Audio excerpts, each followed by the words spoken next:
छत्तीसगढ़ में 8 साल के लंबे अंतराल के बाद जमीन की सरकारी गाइडलाइन दरों में बदलाव होने जा रहा है। यानी राज्य सरकार अब अधिक राजस्व जुटाने की दिशा में कदम आगे बढ़ा रही है। 1 जुलाई से प्रदेश में नई गाइडलाइन दरें लागू होंगी। पंजीयन विभाग ने इस बदलाव से पहले 33 जिलों में जमीन की मौजूदा दरों का बकायदा सर्वे पूरा कर लिया।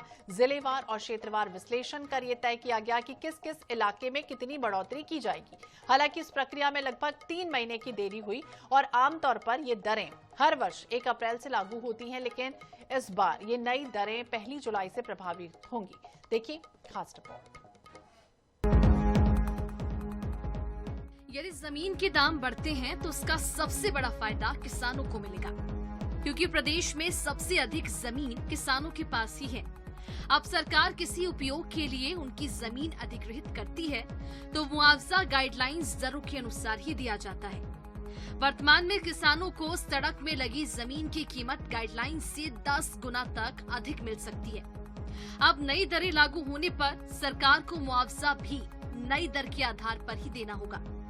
पंजीयन शुल्क बढ़ाने से सरकार को राजस्व में भी बढ़ोतरी देखने को मिलेगी। वहीं दूसरी ओर बिल्डरों का भी मानना है कि गाइडलाइन दरों में वृद्धि होनी चाहिए, लेकिन वर्तमान में जैसे हालात हैं उससे कहीं न कहीं रियल एस्टेट सेक्टर में गिरावट रियल एस्टेट में आप जानते हैं कि गाइडलाइन रेट बढ़ने से रजिस्ट्री चार्जेस बढ़ जाएंगे, तो वो जो छोटे प्लॉट ओनर हैं या छोटे घर खरीदने वाले लोग उनको तकलीफ होगी, क्योंकि रेट बढ़ने से रजिस्ट्री चार्जेस बढ़ेंगे। रजिस्ट्री चार्जेस जब बढ़ जाएंगे तो नेचुरली उनका बजट बिगड़ेगा और तकलीफ तो होगी उनको।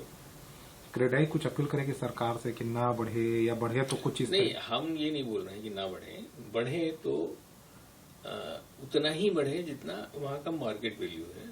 उससे थोड़ा कम रहे तो भी चलेगा, लेकिन कई जगह ऐसा होता है कि मार्केट में जो ट्रांजैक्शन हो रहा है उससे ज्यादा हो जाता है गाइडलाइन रेट, तो तकलीफ होती है।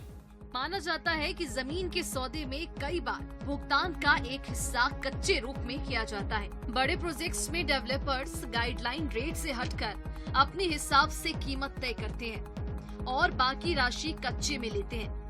अब नई गाइडलाइन दरें लागू होने से इस कच्चे लेन देन में कमी आ सकती है और पारदर्शिता बढ़ेगी। देखिए, बढ़ने से दिक्कत तो होगी, क्योंकि रजिस्ट्री गाइडलाइन रेट बढ़ने से ये जरूरी भी था कि 6 साल हो गए तो बढ़ाना भी था, तो ये लाजमी है कि बढ़ना तो था ही। लेकिन जैसे 6 साल पहले जैसे कई जगह इलॉजिकल रेट्स बढ़ गए थे, मार्केट रेट कुछ था और गाइडलाइन रेट कुछ ज्यादा हो गया था, तो वैसा इस बार अगर बढ़ा रही सरकार तो वैसा नहीं होना चाहिए। मतलब जो एक्चुअल मार्केट वैल्यू है, जहाँ पे जो मार्केट का जो प्राइस है, जो बिक रहा है, जिसमें ट्रांजैक्शन हो रहा है, उससे ज्यादा नहीं होना चाहिए गाइडलाइन रेट, अदरवाइज बहुत दिक्कत होगी। ये तो तय है कि सरकार पर अपनी योजनाओं को लागू करने का दबाव होता है और इसके लिए खजाना भरना जरूरी होता है। गाइडलाइन दरों में वृद्धि भी उसी दिशा में एक बड़ा कदम है। अब देखना ये होगा कि जमीन की गाइडलाइन दर में वृद्धि करने से सरकार के साथ साथ जनता को कितना फायदा मिलता है। INS 24/7 के लिए राजधानी रायपुर से मनोज नायक की रिपोर्ट।